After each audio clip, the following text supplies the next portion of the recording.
తెలంగాణలో సర్పంచ్ ఎన్నికల final fight మొదలైంది.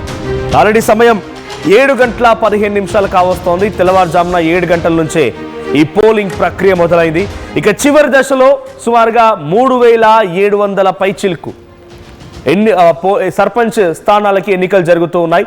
సో 3752 సర్పంచ్ స్థానాలకి 28410 వార్డు స్థానాలకి ఈ యొక్క పదవులకి పోటీ జరుగుతోంది. సో మొదట 2 దశల్లో అత్యధికంగా కాంగ్రెస్ పార్టీ గెలుపొందింది. ఫేజ్ 1లో కాంగ్రెస్ పార్టీ 2872 స్థానాలు గెలుపొందితే బీఆర్ఎస్ పార్టీ 1160 స్థానాల్లో, బీజేపీ 195 స్థానాల్లో గెలుపొందింది.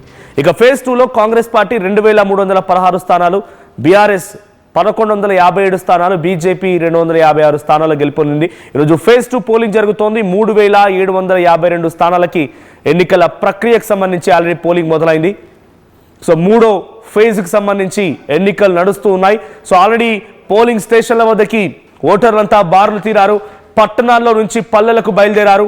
ఇక 3వ ఫేజ్లో వివిధ ప్రాంతాల్లో నుంచి ఎటువంటి సిచ్యువేషన్ ఉంది, అక్కడ ఎలక్షన్ ప్రక్రియ ఎలా జరుగుతుంది, ప్రతినిధులు చంద్రశేఖర్ కరీంనగర్ నుంచి అండ్ మెదక్ నుంచి మహేష్ సిద్ధంగా ఉన్నారు. ముందుగా చంద్రశేఖర్ దగ్గరికి వెళ్తారని. చంద్రశేఖర్, సో ప్రజెంట్ ఫేజ్ 3కి సంబంధించి కరీంనగర్ జిల్లా వ్యాప్తంగా ఎన్ని సర్పంచ్ స్థానాలకి పోలింగ్ జరుగుతోంది? ఈరోజు జరిగేటువంటి పోలింగ్ పైన అప్డేట్స్ ఏంటి, ఎటువంటి సిచ్యువేషన్ ఉంది గ్రామాల్లో?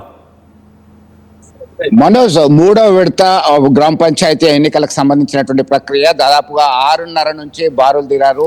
ఉమ్మడి కరీంనగర్ జిల్లా వ్యాప్తంగా పెద్దపల్లి, రాజన్న సిరిసిల్ల, జగిత్యాల, కరీంనగర్ ఈ 4 జిల్లాలకు సంబంధించి 388 గ్రామ పంచాయతీలకి 1580 వార్డు మెంబర్లకు సంబంధించిన పోలింగ్ నిర్వహిస్తున్నారు. దీనిలో ఇప్పటికే 2 రోజుల నుంచి 144 సెక్షన్ అమల్లో ఉంది. ప్రస్తుతం మనం పెద్దపల్లి జిల్లా సుల్తానాబాద్ మండలం గర్రపల్లి పోలింగ్ స్టేషన్లో ఉన్నాం. ప్రస్తుతం చూస్తున్నాం ఉదయం 6:30, 6:45 నుంచే చలిని సైతం లెక్క చేయకుండా వచ్చి ఎవరు ఓటు వాళ్ళు వేసుకొని వెళ్ళిపోతున్నటువంటి పరిస్థితి. ఎందుకంటే వార్డులుగా విభజించడం జరిగింది. ప్రతి వార్డులో సంబంధించి ఏ వార్డుకి సంబంధించినటువంటి ఓటర్లు ఆ వార్డులోనే పంపేయడం జరుగుతుంది. పోలీస్ యంత్రాంగం, రెవెన్యూ యంత్రాంగం అంతా కూడా ఒక ఖచ్చితమైనటువంటి, ఎందుకంటే ఇప్పటికే 2 దశల్లో పోలింగ్ ప్రక్రియ కొనసాగింది. విజయవంతంగా ఫలితాలు కూడా వెల్లడయ్యాయి. స్వల్ప ఘటనలు మినహాయిస్తే ఇవన్నీ కూడా వారు విజయవంతం చేశారనేటువంటి ఆలోచనలో ఉన్నారు. దీనిలో భాగంగా ప్రస్తుతం అయితే మనం ఈ గర్రపల్లి పోలింగ్ బూత్ లో ఉన్నాము. దీనికి సంబంధించి అయితే ఇది ఒక 7 మెంబర్స్ దీనిలో పోటీ చేస్తున్నటువంటి పరిస్థితి. సర్పంచ్ అభ్యర్థులుగా బరిలో దిగినటువంటి పరిస్థితి మనం గమనించవచ్చు. ఇది కరీంనగర్ కి 20 కిలోమీటర్లు, పెద్దపల్లికి సైతం 20 కిలోమీటర్ల దూరంలో ఉన్నటువంటి గ్రామం ఇది. దీనిలో భాగంగా ఉదయం నుంచి బారులు తీరి తమ ఓటు హక్కును వినియోగించుకోవడానికి ఆసక్తి కనబరుస్తున్నటువంటి పరిస్థితి మనం గమనించవచ్చు. దానిలో ఓటు హక్కును వినియోగించుకుంటున్నారు. చాలా మంది ఇక్కడ వచ్చినటువంటి ప్రాబ్లం ఏంటంటే, మొదటి విడతలో 2వ విడతలో ఓట్లు వేసినప్పటికీ బ్యాలెట్ పేపర్ ద్వారా ఇచ్చినప్పటికీ అది చెల్లకుండా పోయినటువంటి పరిస్థితి అత్యంత దురదృష్టకరంగా అధికారులు భావించడం జరిగింది. మరొకసారి అవేర్నెస్ క్రియేట్ చేసేటువంటి ప్రయత్నం చేస్తున్నారు. దీనిలో భాగంగా ఒక్కసారి మనోజ్ 3వ విడతకు సంబంధించి 19 మండలాల్లో ఈ పోలింగ్ ప్రక్రియ కొనసాగుతుంది. కరీంనగర్ జిల్లాకు వచ్చేసరికి 5 మండలాలు, హుజరాబాద్, జమ్మికుంట, ఇల్లందకుంట, వీణవంక, సైదాపూర్ మండలాల్లో ఈ పోలింగ్ ప్రక్రియ కొనసాగుతుంది. అలాగే పెద్దపల్లి జిల్లాలకు వచ్చేసరికి 4 మండలాలు, పెద్దపల్లి, సుల్తానాబాద్, ఓదెల, ఎలిగేడు. జగిత్యాల జిల్లాకు వచ్చేసరికి 6 మండలాలు, బుగ్గారం, ధర్మారం, ఎండపల్లి, గొల్లపల్లి, పెగడపల్లి, వెల్గటూర్. రాజన్న సిరిసిల్ల జిల్లాకు వచ్చేసరికి 4 మండలాలు, ఎల్లారెడ్డిపేట, గంభీరావుపేట, ముస్తాబాద్, వీర్నపల్లిలో ఎన్నికలు నిర్వహించడానికి కసరత్తు కొనసాగుతుంది. ఉదయం నుంచే వివిధ ప్రాంతాల్లో ఓటర్లు ఆసక్తి. చంద్రశేఖర్, పెద్ద ఎత్తున సర్పంచ్ ఎన్నికలకు సంబంధించి ఉత్కంఠ కొనసాగుతుంది. చివరి దశ ఫైనల్ ఫైట్ ఇక పార్టీలు కూడా చాలా సీరియస్ గా తీసుకున్నాయి. సో ఇక్కడ ఇంట్రెస్టింగ్ ఇంకో విషయం ఏంటంటే, ఈ 2-3 రోజులుగా చలి తీవ్రత మరింత నెక్స్ట్ లెవెల్ గా ఉండిపోయింది. ఆల్రెడీ 7 గంటలకి పోలింగ్ ప్రక్రియ ప్రారంభమైంది కాబట్టి ఇప్పుడు పోలింగ్ స్టేషన్ దగ్గర ఎటువంటి విధంగా పబ్లిక్ ఉన్నారు, వాళ్ళ రియాక్షన్ ఏంటి, అక్కడ ఏర్పాట్లు ఎలా ఉన్నాయి? సో ఇంత తెల్లవారుజామున అంత ఆసక్తి చూపుతున్నారా ఆ ఓటింగ్ వరకు రావడానికి? బాగానే ఉందా? ఎందుకంటే చాలా మంది ఓటు చెల్లకుండా పోతున్నది. కరెక్ట్ గా వేశారు. ఎన్ని గంటలకు వచ్చారు ఇక్కడికి? ఎంత టైం పట్టింది? ఇప్పుడే జస్ట్ 10 minutes అవుతుంది. అన్ని ఏర్పాట్లు సజావుగానే ఉన్నాయి. మనోజ్, దీనికి సంబంధించి అంటే అమ్మ మీరు ఎంతసేపటి నుంచి లైన్ లో ఉన్నారు? ఇప్పుడే సో కన్నా రమేష్, పడాల రవీందర్, పులి వెంకటేశం, పెద్ద రాజయ్య, మాదాస్ రంగారావు, రమేష్ వీరగోని వీరు సర్పంచ్ అభ్యర్థిగా చేస్తున్నారు. 7వ అభ్యర్థి కింద నోటా కూడా మెన్షన్ చేయడం జరిగింది. బ్యాలెట్ పేపర్లు సైతం Manoj pink colour ballot paper అనేది మనకి సర్పంచ్ కి సంబంధించినటువంటి కేటాయించడం జరిగింది. వైట్ కలర్ కి సంబంధించి వార్డు మెంబర్ కి సంబంధించి ఇవ్వడం జరిగింది. ప్రతిదీ కూడా ఇక్కడ ఒక విషయం అబ్జర్వ్ చేయాల్సినటువంటి అవసరం ఉంది. వార్డు మెంబర్ సైతం ప్రతి ఒక్క ఓటర్ ని పోలింగ్ స్టేషన్ కి, పోలింగ్ బూత్ కి చంద్రశేఖర్, మీరు చూపిస్తున్న దాంట్లో ఎక్కువగా మహిళలు అండ్ కొంత వృద్ధులే కనబడుతున్నారు. సో యువత ఆసక్తి చూపించట్లేదా? అంటే పట్టణాల్లో చదువుల రీత్యా లేకపోతే ఉద్యోగాల రీత్యా వెళ్ళినటువంటి ఆ యువత, ఆ ఎంప్లాయీస్ అందరు తిరిగి గ్రామాల్లోకి వచ్చారా? ఎస్ మనోజ్, మీరు అన్నట్టుగా పట్టణ ప్రాంతాలకే పరిమితమైనటువంటి ఉద్యోగులు కావచ్చు, విద్యావంతులు కావచ్చు, చాలా కంపేర్ చేసినట్టయితే గ్రామీణ ప్రాంతాల్లో ఉన్నటువంటి వ్యక్తులతో కంపేర్ చేసినట్టయితే కొద్దిగా ఆసక్తి కనబరిచినట్టు మాట వాస్తవమే. ఎందుకంటే సెలవులు ఇవ్వకపోవడం కావచ్చు, ఇతరత్ర కారణాలు ఆసక్తి చూపట్లేదు.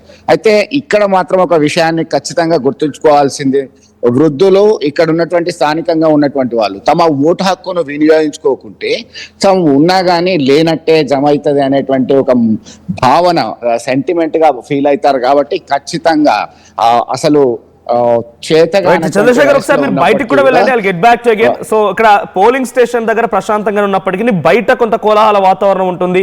బయట తమ పార్టీ తమకు గుర్తుపై ఓటు వేయండి ప్రచారాలు చేసేవారు, లేకుంటే సర్పంచ్ అభ్యర్థులుగా బరిలో ఉన్నవారు, వార్డు మెంబర్లు కొంత హడావిడిగా ఉంటుంది. ఒకసారి బయటికి వెళ్ళండి. I get back to again. అంతలోపు గంగారెడ్డి కూడా జాయిన్ అయ్యారు నిజామాబాద్ నుంచి. అంతకంటే ముందు నేను మెదక్ వెళ్తాను. మెదక్లో మహేష్ ఉన్నారు లైవ్ లో. ఎస్ మహేష్, కరెంట్ సిచ్యువేషన్ ఏంటి? మీ దగ్గర సిచ్యువేషన్ ఎలా ఉంది? మెదక్ జిల్లా వ్యాప్తంగా ఈరోజు ఏ మండలాల్లో పోలింగ్ జరుగుతోంది? సో ఎవరన్నా కాలర్స్ కూడా తీసుకుందాం. పీసీఆర్ ఇఫ్ పాసిబుల్ కాలర్స్ పెట్టండి. మీ గ్రామ పంచాయతీ పరిధిలో ఎన్నికలు జరుగుతూ ఉన్నాయా? జరుగుతున్న క్రమం ఎటువంటి సిచ్యువేషన్ ఉంది? రాత్రంతా ఎటువంటి తాయిలాలు, లేకపోతే మద్యం, లేకపోతే మనీ, ఇవన్నీ ఎలా పనిచేశాయి? సో మీరు మీ గ్రామ పంచాయతీ పరిధిలో ఎవరు పోటీ చేస్తున్నారు, ఎవరికి సపోర్ట్ చేయాలనుకుంటున్నారో నాతో కూడా కాల్లో మీ యొక్క అభిప్రాయం పంచుకోవచ్చు. So Mahesh, continue. మీ దగ్గర ఏ మండలాల్లో ఈరోజు ఎలక్షన్ జరుగుతోంది, సిచ్యువేషన్ ఏంటి?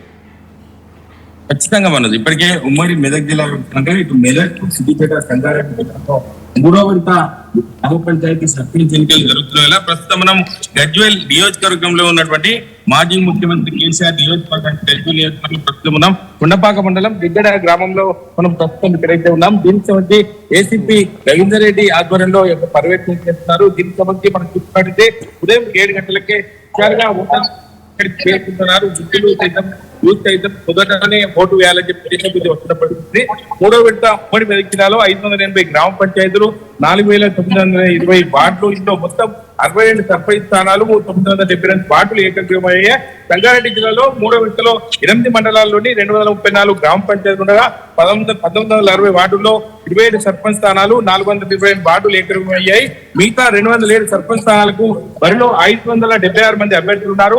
మెదక్ జిల్లాలో చూసుకున్నట్లయితే 7 మండలాల్లోని 183 గ్రామ పంచాయతీలు, 1528 వార్డుల్లో 22 సర్పంచ్ స్థానాలు, 307 వార్డులు ఏకగ్రీవమయ్యాయి. మిగతా 161 సర్పంచ్ స్థానాలకు బరిలో 506 మంది అభ్యర్థులు ఉన్నారు. అదేవిధంగా సిద్దిపేట జిల్లాలో చూసుకున్నట్లయితే 9 మండలాల్లోని 163 గ్రామ పంచాయతీలు, 1232 వార్డుల్లో 13 సర్పంచ్ స్థానాలు, 249 వార్డులు ఏకగ్రీవమయ్యాయి. మిగతా 150 సర్పంచ్ స్థానాలకు బరిలో 587 మంది అభ్యర్థులు ఉన్నారు. మనం ప్రస్తుతం గజ్వేల్ నియోజకవర్గంలోని కొండపాక మండలంలో ఉన్నటువంటి గ్రామంలో చూడొచ్చు. ఇప్పటికే ఓటర్లకు నిర్ణయం చేస్తున్న పరిస్థితి. మనతో పాటు ఏసీపీ ఉన్నారు. సార్ చెప్పండి.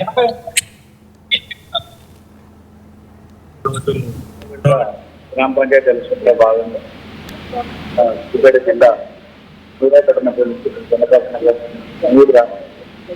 పోలీస్ స్థాయిలో మండలం ముఖ్యంగా ఓటర్లు ఉత్సాహంగా వేసుకోవాలి, అందరూ కూడా వేసుకోవాలని.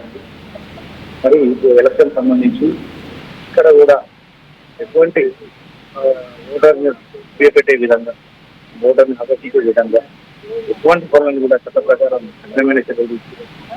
మరి ఎలక్షన్ కూడా స్టార్ట్ అయింది, సాధారణంగా జరుగుతుంది. ప్రజలందరికీ ఓటర్కు వినియోగించుకోవాల్సిందిగా మనకు మీరు ఈ యొక్క ఏవైతే తీసుకురావడం వచ్చారు చాలా మంది బై మిస్టేక్ సెల్ ఫోన్లు ఇది తీసుకొస్తున్నారు. అది కూడా కావాలని కాకుండా ఎవరు తీసుకుంటాం జరుగుతాయి. ఎలక్షన్ ప్రాసెస్ ప్రజలు వచ్చే వస్తున్నాయి. లైన్లు కూడా ఆల్రెడీ స్టార్ట్ అయినాయి. సో అంటే ఓటింగ్ సంబంధించి అంటే చుట్టుపక్కల పరిసర ప్రాంతాల్లో 1,200 మీటర్లు కూడా మీరు ఒక డిసైడ్ చేసిన పరిస్థితి ఇట్లా భద్రత ఏర్పాటు చేశారు. ఏం చెప్తారు సార్? పోలింగ్ స్టేషన్ 100 మీటర్ 200 మీటర్లు 2 లైన్లు చిన్నంతో లైన్ వేయడం జరిగింది. 200 మీటర్ల అవతల మాత్రమే ఈ యొక్క అభ్యర్థికి సంబంధించిన పోల్ సిటీలు ఇటువంటి గుర్తు లేనటువంటి తెల్ల కాగితం మీద పోల్ సిటీలు అభ్యర్థి సంఖ్య అభ్యర్థి పేరు ఓటర్ లిస్ట్ లో క్రమ సంఖ్య పేరు రాసి ఇవ్వచ్చు. అది 200 మీటర్ల అవతలనే టేబుల్ కుర్చీలు వేసుకుని మాత్రమే చేయాలి. మరియు ఈ 100 మీటర్ల లోపలి వరకు ఎటువంటి దాన్ని అలో చేయము. లోపలి కేవలం కాంటాక్ట్ చేసే అభ్యర్థి ఎన్నికల ప్రక్రియ జరుగుతుందా లేదా క్యూలైన్ వచ్చి చూస్తున్నారు మరి ఎటువంటి ప్రచారం చేయగలరు. అలానే ఈ యొక్క